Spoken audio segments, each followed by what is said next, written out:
aviation lovers, what's up? Hope all are doing great. It's Shubhana Noor. আর আজকের এই ভিডিওটিতে আমরা শুরু করতে যাচ্ছি কেবিন ক্রু অনলাইন ট্রেনিং।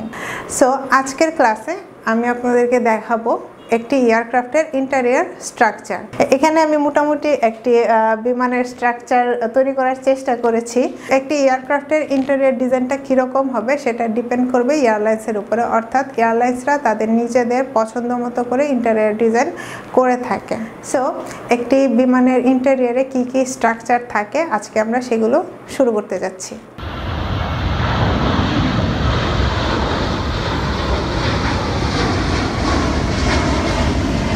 প্রথমে আমরা ফ্রন্ট আর ব্যাকটা বুঝে নিই।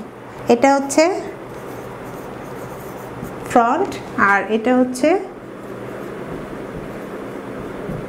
ব্যাক। সো এয়ারলাইন টার্মিনোলজিতে ফ্রন্টকে বলা হয় ফরওয়ার্ড, আমি জাস্ট শর্ট ফর্মেই লিখলাম, আর ব্যাককে বলা হয় আফট। সো ফ্রন্ট সাইডকে বলা হয় ফরওয়ার্ড আর ব্যাক সাইডকে বলা হয় আফট। লেফট রাইট সাইড আমরা বুঝবো কিভাবে। সো এই হচ্ছে লেফট হ্যান্ড সাইড আর এটা হচ্ছে রাইট হ্যান্ড সাইড। সো এটা আমরা বুঝবো কিভাবে যে লেফট সাইড কোনটা আর রাইট সাইড কোনটা। তো লেফট সাইড আর রাইট সাইড বোঝার ওয়েটা হচ্ছে, সাপোজ যে এয়ারক্রাফটের ককপিটটা হচ্ছে এই দিকে আর আমি হচ্ছে এখানে দাঁড়িয়ে। সো এয়ারক্রাফটের ককপিটটা যেদিকে আছে সেদিকে তাকানোর পরে আমার যেটা লেফট সাইড হবে সেটা হচ্ছে এয়ারক্রাফটের লেফট সাইড, আর আমার যেটা রাইট সাইড হবে সেটা হচ্ছে এয়ারক্রাফটের রাইট সাইড। সো এটা হচ্ছে ইজি ওয়ে যে এয়ারক্রাফটের লেফট সাইড আর রাইট সাইড বোঝার ওয়ে। প্যাসেঞ্জার্স এন্ট্রি ডোর, তারপরে বিমানের প্রথম যে ক্যাবিনটি আসে সেটাকে বলা হয় হচ্ছে ককপিট, অর্থাৎ পাইলট আর ফার্স্ট অফিসার যেখানে বসে সেই জায়গাটাকে বলা হয় ককপিট। তারপরে হচ্ছে লেফট সাইডের যে সিটটা থাকে সেটা হচ্ছে পিআইসি, অর্থাৎ pilot in command. So left সাইডে হচ্ছে পাইলটের সিট থাকে, অর্থাৎ পাইলট ইন কমান্ডে যিনি থাকেন উনি হচ্ছে এয়ারক্রাফটের লেফট সাইডে বসেন। তারপরে রাইট সাইডে যে সিটটি রয়েছে সেটি হচ্ছে ফার্স্ট অফিসার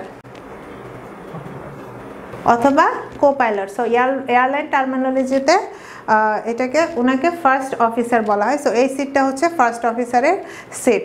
তারপরে ককপিটে ফার্স্ট অফিসারের পিছনে আরও দুইটা সিট থাকে। তো এইখানে যে দুইটি জাম্প সিট রয়েছে এখানে হচ্ছে কিছু ক্ষেত্রে রেডিও ইঞ্জিনিয়ার থাকে অথবা ট্রেনি পাইলট থাকে অথবা অবজারভার একজন থাকে যিনি কিনা পাইলট ইন কমান্ড এবং ফার্স্ট অফিসারের যে আছে ওদেরকে অবজারভেশনে রাখেন বা অবজারভেশন করে থাকেন। সো এটাও বেসিক্যালি ডিপেন্ড করে এয়ারলাইন ইন্টেরিয়র ডিজাইনের উপরে। এই হচ্ছে ককপিট ডোর।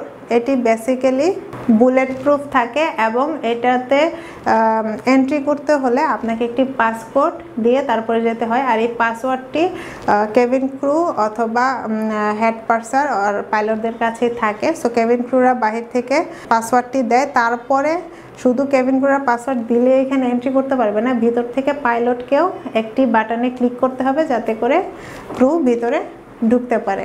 ফ্লাইটের পূর্বে যে প্রি ব্রিফিংটা হয় সেখানে পাইলট এবং ক্রুরা মিলে ইমার্জেন্সি সিচুয়েশনে কিভাবে ওরা একজন আরেকজনের কাছে মেসেজ পাস করবে সেগুলো ফিক্সড করা থাকে। সো এই হচ্ছে ককপিট ডোর।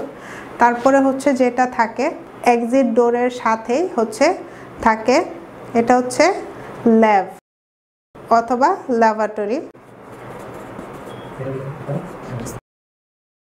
এয়ারলাইন টার্মিনোলজিতে এটাকে বলা হয় ল্যাব অর্থাৎ ল্যাবরেটরি, অর্থাৎ এয়ারক্রাফটের যে টয়লেট বা রেস্টরুম বা ওয়াশরুম যেটাই বলেন যা থাকে সেটাকে এয়ারলাইন টার্মিনোলজিতে বলা হয় ল্যাবরেটরি বা ল্যাব। বেশিরভাগ ক্ষেত্রে হচ্ছে এক্সিট ডোরের সাথেই ল্যাবরেটরিটা থাকে। তারপরে যে জিনিসটা থাকে সেটা হচ্ছে গ্যালি অর্থাৎ কিচেন। তারপর হচ্ছে সেটা হচ্ছে গ্যালি বা হচ্ছে কিচেন, অর্থাৎ এয়ারক্রাফটের যে কিচেনটি রয়েছে সেটাকে এয়ারলাইন টার্মিনোলজিতে বলা হয় গ্যালি, অর্থাৎ যেখানে সব খাবার বা হচ্ছে সফট ড্রিঙ্কস, হার্ড ড্রিঙ্কস, বার এভরিথিং এখানে থাকে। সো এটা হচ্ছে গ্যালি। সো একটি এয়ারক্রাফটে একের অধিক গ্যালি থাকে। সো এটা হচ্ছে গ্যালি। এছাড়াও বিমানের পিছনের দিকে যে গ্যালিটি রয়েছে সেটি হচ্ছে মেইন গ্যালি। সো এখানে বেসিক্যালি কোনো খাবার রান্না করে তারপরে দেওয়া হয় না, একটা ক্যাটারিং থেকে খাবার আসে ফ্লাইটের আগেই, তারপরে হচ্ছে গ্যালিতে সংরক্ষণ করে রাখা হয়। দেন প্যাসেঞ্জারকে যখন সার্ভ করতে হয় তখন যদি গরম করার প্রয়োজন হয় জাস্ট গ্যালি থেকে গরম করে প্যাসেঞ্জারকে সার্ভ করা হয়। যে এখন আসি আমরা নেক্সট ক্যাবিনে, এটা হচ্ছে বিজনেস ক্লাস ক্যাবিন। সো এখন হচ্ছে বিজনেস ক্লাস কি বা ইকোনমি ক্লাস কি। সো একটি এয়ারক্রাফটে বেসিক্যালি 3 ধরনের ক্লাস থাকে, একটি হচ্ছে ফার্স্ট ক্লাস, একটি হচ্ছে বিজনেস ক্লাস এবং আরেকটি হচ্ছে ইকোনমি ক্লাস। তবে ফার্স্ট ক্লাসটা খুব কম এয়ারলাইন্সেই রয়েছে। সো বেশিরভাগ এয়ারলাইন্সে রয়েছে business class and economy class. First ক্লাসটা হচ্ছে সবচেয়ে বেশি প্রাইজের, তারপরেরটা কিছু কম অর্থাৎ একটু চিপ, সেটা হচ্ছে বিজনেস ক্লাস। আর তারপরেরটা হচ্ছে একদম চিপেস্ট প্রাইসে যেগুলো সিট পাওয়া যায় সেগুলো হচ্ছে ইকোনমি ক্লাস। এটা হচ্ছে বিজনেস ক্লাস, এটা হচ্ছে ইকোনমি ক্লাস। সো এই হচ্ছে বিজনেস ক্লাস আর এটা হচ্ছে ইকোনমি ক্লাস। তো এখন হচ্ছে আমরা বিজনেস ক্লাস সম্পর্কে জানবো। আগেই বলেছি যে বিজনেস ক্লাসের টিকিটটা একটু হাই রেটের হয় বা হচ্ছে এক্সপেন্সিভ হয়ে থাকে। সো বিজনেস ক্লাসের ক্ষেত্রে আমার যে সিটগুলো থাকবে সেই সিটগুলো হচ্ছে ইকোনমি ক্লাস থেকে একটু বেশি আরামদায়ক থাকবে, যাতে করে আমার ট্রাভেলটা বা আমার জার্নিটা একটু রিল্যাক্স হয় বা একটু আরামদায়ক হয়। সো এই হচ্ছে ব্যাপার। আর এখানে হচ্ছে আমরা দেখতে পারতেছি যে কিছু বক্সের মতো রয়েছে। সো এই বক্সের মাধ্যমে আমি বেসিক্যালি এয়ারক্রাফটের সিট বোঝানোর চেষ্টা করেছি। সো এইখানে হচ্ছে 3টা রোতে সিটগুলো ভাগ করা আছে। এখন হচ্ছে যে রো জিনিসগুলো কি। সো রো হচ্ছে এই হচ্ছে একটা সিট, এই হচ্ছে একটা সিট, এই হচ্ছে একটা সিট, আর এখানে হচ্ছে 2টা সিট, এখানে একটা, এখানে একটা, এখানে একটা, এখানে একটা, এখানে একটা, এখানে একটা, আর এখানে হচ্ছে 2টা। সো এই যে সিটের যে সারি, এই সারিগুলোকে বলা হয় রো। আমার সিট থেকে বের হয়ে আমি যেদিক দিয়ে হেঁটে বের হব, অর্থাৎ ল্যাবরেটরিতে যাই বা হচ্ছে এক্সিট ডোর হই বা আমি যে কোনো কাজে আমার সিট থেকে বের হওয়ার জন্য যে রাস্তাটা ব্যবহার করব সেই রাস্তাটাকে বলা হয় হচ্ছে আইল। সো এটা হচ্ছে আইল আর এগুলো হচ্ছে সিটের যে সারি, এগুলোকে বলা হয় রো। অর্থাৎ বিজনেস ক্লাসটা 3টা রোতে বিভক্ত। তো 1 নম্বর রোতে একটি করে সিট রয়েছে, অর্থাৎ এখানে একজন প্যাসেঞ্জার বসবে। আর মাঝখানে বা মিডল রো যেটা আছে সেখানে হচ্ছে 2 জন করে প্যাসেঞ্জার বসবে। আর 3 নম্বর রোতেও 1 জন করে প্যাসেঞ্জার বসবে।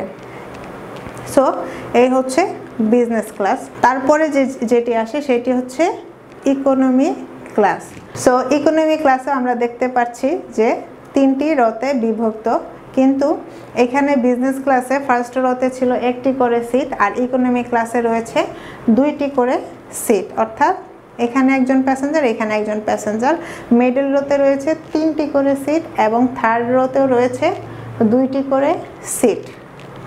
আর এইখানে যে 2টি সিট দেখা যাচ্ছে এগুলোকে বলা হয় জাম্প সিট বা হচ্ছে ক্রু সিট, অর্থাৎ টেক অফ এবং ল্যান্ডিংয়ের সময় ক্রুরা যেখানে অবস্থান করে বা যে সিটে বসে সেটা হচ্ছে জাম্প সিট। সো এরকম আরও বিভিন্ন জায়গায় জাম্প সিট থাকে, যেমন এখানে থাকতে পারে, টেলের সাইডে এখানে থাকে। সো কিছু জাম্প সিট থাকে। সো আমি জাস্ট বোঝানোর জন্য এখানে 3টা জাম্প সিট দিলাম। আমরা আইল এবং রো কি এবং সিটগুলা কিভাবে থাকে সেটা বুঝতে পারলাম। এখন আমরা বুঝবো যে উইন্ডো সিট বা আইল সিটগুলো কি। সো এখানে আমি আগেই বললাম যে এটা হচ্ছে আইল, এটা হচ্ছে আইল, আর এই সব জায়গা হচ্ছে এগুলো হচ্ছে উইন্ডো।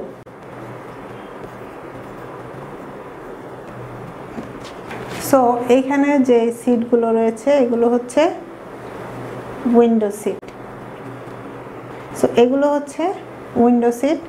আর এইখানে যে সিটটা রয়েছে এটা হচ্ছে আইল সিট।